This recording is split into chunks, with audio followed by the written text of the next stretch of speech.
The World Cup meets Indonesia, so you're well proud. Mexico is a country that the only country for third time is hosting a World Cup, so very happy. And I told everyone, and I'm telling you, the World Cup meets Indonesia. Three flags in the same wind. نعتذر طبعا جماهيرنا طبعا خسارة كانت يعني قاسية صراحة. Negaranya diolok satu dunia, striker Qatar malah tantang Indonesia secara sombong. Akram Afif, kalian gak usah banyak ngomong, kami bantai kalian di Piala Asia. Netizen, halah, paling juga nyuap wasit. Kayaknya mah petantang petenteng di Asia, giliran di Piala Dunia jadi badut Asia. Gua saranin udah minta maaf sama King Indo ya, biar nggak kena karma lagi. Kalau lo ngaku cinta Garuda, buktikan dukunganmu dengan klik subscribe sekarang juga. Jangan mau kalah sama bocil yang udah langganan ya. Ini, oh cool. Siapa sangka, sebuah pernyataan dari Duta Besar Kanada mendadak menjadi perbincangan hangat di kalangan pecinta sepak bola Indonesia. Dalam pernyataan tersebut, langsung memicu beragam reaksi. Banyak yang bangga, tetapi tak sedikit pula yang penasaran. Apa sebenarnya maksud dari ucapan tersebut? Yuk kita bahas bersama. Indonesia memang menjadi salah satu negara dengan basis pendukung sepak bola terbesar di dunia. Antusiasme masyarakat terhadap sepak bola sudah tidak perlu diragukan lagi. Dari level liga domestik hingga pertandingan internasional, supporter Indonesia selalu menunjukkan dukungan luar biasa. Bahkan, FIFA beberapa kali memberikan pujian atas gairah sepak bola yang dimiliki masyarakat Indonesia. Hal inilah yang membuat Indonesia dipandang sebagai salah satu pasar sepak bola terbesar di Asia.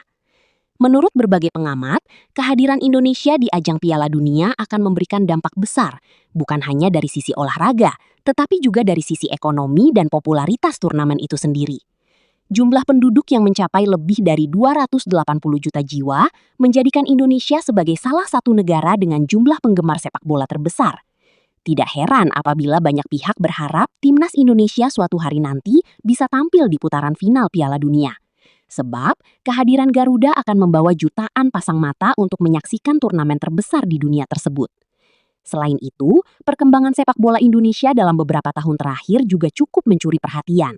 Prestasi timnas Indonesia terus mengalami peningkatan, baik di level senior maupun kelompok usia muda. Kehadiran pemain-pemain diaspora dan pembinaan yang semakin baik membuat banyak pihak optimistis masa depan sepak bola Indonesia akan semakin cerah. Jika benar pernyataan Dubes Kanada tersebut disampaikan, maka hal itu bisa dimaknai sebagai bentuk pengakuan terhadap besarnya pengaruh dan antusiasme masyarakat Indonesia terhadap sepak bola dunia. The World Cup meets Indonesia, so you're well proud. Mexico is a country that the only country for third time is hosting a World Cup, so very happy. And I told everyone, and I'm telling you, the World Cup meets Indonesia, so you're welcome. It means we can show the best of us, our people, share our hospitality, our culture, our food to the world, and we're proud about that. The football culture. We love that Indonesia shares with Mexico the football culture. That's why I'm saying we need Indonesia in the World Cup and hope you can make it the next one because we're waiting for that spot. That special spot is for Indonesia. Sepak bola yang harusnya soal 90 menit di lapangan berubah jadi perang opini tanpa akhir di internet. Semuanya bermula dari laga yang ramai dibicarakan. Ketika Qatar disebut tampil dalam pertandingan dengan intensitas tinggi yang dianggap sebagian pihak terlalu keras, termasuk dalam laga yang dikaitkan dengan Kanada. Dari beberapa cuplikan yang beredar, terlihat duel fisik yang sangat intens, tackle-tackle keras, dan benturan yang langsung memicu reaksi publik. Pemain Kanada kaki patah. Kalau ada pemain yang paling sial di Piala Dunia 2026 adalah Ismail Kone. Baru 2 laga di Piala Dunia kaki sudah patah, yang artinya dia tidak akan bisa bermain sampai akhir Piala Dunia. Dan kalian pasti tahu negara mana yang sudah matahin kaki pemain Kanada ini, Ismail Kone. Kalah mah kalah aja, jangan matahin kaki orang. Tapi perdebatan sudah terlanjur melebar. Begitu video itu menyebar, langsung muncul reaksi dunia dari berbagai arah. Pengamat sepak bola mulai mempertanyakan standar permainan dan keputusan di lapangan, sementara fans netral ikut memperdebatkan apakah laga tersebut masih dalam batas fair play atau sudah terlalu jauh. Yang jelas, satu klip pendek saja cukup untuk mengubah satu pertandingan jadi isu internasional yang tidak berhenti dibahas.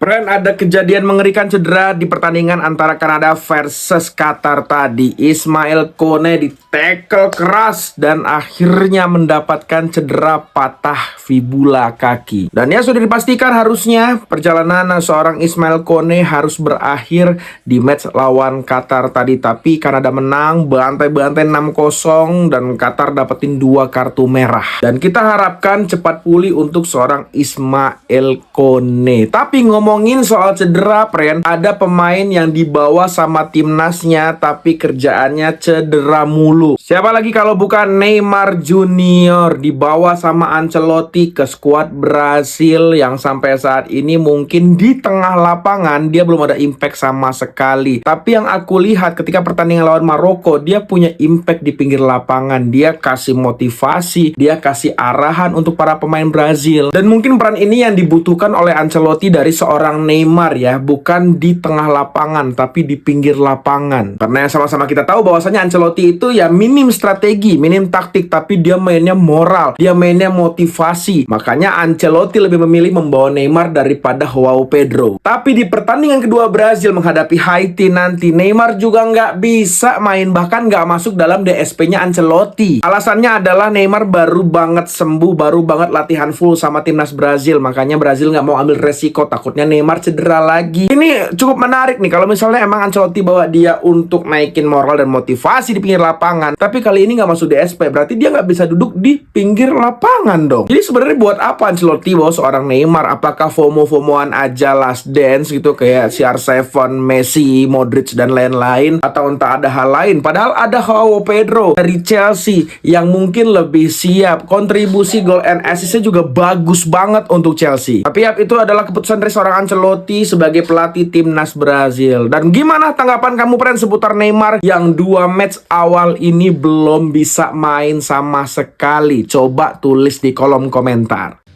Dari situ, narasi tidak lagi berhenti di satu pertandingan saja. Publik mulai menarik kembali berbagai cerita lama tentang perjalanan Qatar di panggung sepak bola dunia. Cara mereka berkembang, cara mereka bersaing, sampai berbagai kontroversi yang dulu sempat muncul. Semuanya ikut diangkat lagi ke permukaan. Perlahan, opini publik terbentuk bukan hanya dari fakta pertandingan, tapi juga dari persepsi yang terus diulang di media sosial. Ibaratnya tuh Piala Dunia seperti berakhir ya untuk Ismail Kone. Kenapa? Karena patah kaki juga serius. Kenapa? Karena di-tackle dari pemain Qatar yaitu Modibo. Di satu titik ya, ini my friends, ada bagian kaki yang patah, itu kayak gantung gitu. Bahkan itu bisa menggambarkan kayak gimana sih horornya skala itu sebegitu tingginya ya untuk cedera yang Kone alami. Meskipun demikian, meskipun dia sadar juga ya cederanya itu akan membawa suasana yang mencekam lah, ini adalah sesuatu yang sangat tidak diinginkan gitu. Ismail Kone ini menyempatkan memberi gestur mengangkat tangan ke seluruh stadion gitu, seolah-olah gitu dia I'm good, I'm. Bagaimana menurut pendapat kalian tentang komentar-komentar netizen di atas? Silahkan tinggalkan komentar Anda di kolom komentar. Terima kasih telah menonton video dari kami.